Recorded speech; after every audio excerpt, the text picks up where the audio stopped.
بسم اللہ الرحمن الرحیم۔ ملیر سعود آباد کراچی سے گرو ممبر آف دعوت حق محترم جناب شیخ اظہر قریشی بھائی صاحب نے پوچھا ہے کہ نماز ظہر کی امامت کرتے ہوئے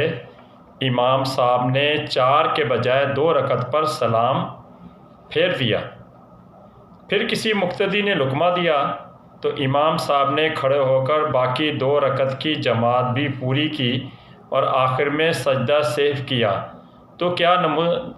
نماز درست ہو گئی؟ میرے محترم بھائی، اگر کوئی شخص نماز ادا کرتے ہوئے 4 کے بجائے 2 رکعت پر سلام پھیر دے اور پھر اسے یاد آ جائے کہ مجھ سے غلطی ہو گئی اور اس نے کوئی ایسا عمل نہ کیا ہو جو کہ اسے نماز سے باہر کر دے، یعنی منافی نماز عمل، یعنی کسی سے بات چیت کر لینا، کھانا پینا نہ کیا ہو اور نہ مسجد سے باہر گیا ہو، تو اسے چاہیے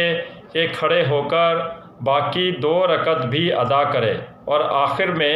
سجدہ سہو بھی کرے تو اس کی نماز درست ہو جائے گی۔ لیکن اگر اس نے نماز میں سلام پھیرنے کے بعد کوئی منافی نماز عمل کیا، مثلا کھانا پینا، بات چیت کر لینا وغیرہ، یا مسجد سے باہر نکل جانا، تو نماز دوبارہ پڑھنا لازم اور ضروری ہو جائے گا۔ بہار شریعت جلد نمبر 1 حصہ 4 صفحہ نمبر 718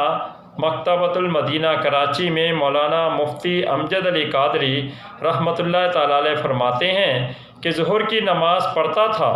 اور یہ خیال کر کے کہ 4 پوری ہو گئیں، 2 رکعت پر سلام پھیر دیا تو 4 پوری کر لے اور سجدہ سہو کرے۔ اب بصورت مسئلہ جماعت کراتے ہوئے امام صاحب نے 2 رکعت پر سلام پھیر کر اگر کوئی منافی نماز عمل نہ کیا اور مقتدی کے لقمے پر کھڑے ہو کر باقی 2 رکعت ادا کر کے آخر میں سجدہ سہو بھی کر لیا تو نماز درست ہو گئی۔ لیکن اگر غلطی سے 2 رکعت کے بعد سلام پھیر کر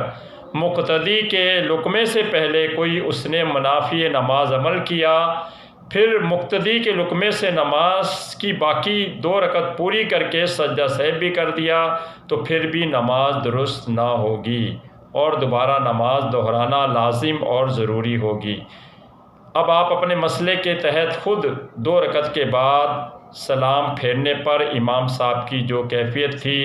جو ان کا عمل تھا، جو ان کا طریقہ کار تھا، اس کو یاد کر لیں، سمجھ لیں اور اپنے مسئلے کا جواب خود ہی حاصل کر لیں۔ اس مسئلے کی تفصیل دیکھنی ہو تو در مختار بدائے ثنائے اور بہار شریعت میں دیکھ سکتے ہیں۔ مسئلہ میں نے اپنے ناقص علم کے مطابق بتا دیا، باقی اس کی حقیقت کیا وہ میرا اللہ جانتا ہے۔ باقی واللہ اعلم۔ والسلام علیکم ورحمۃ اللہ وبرکاتہ۔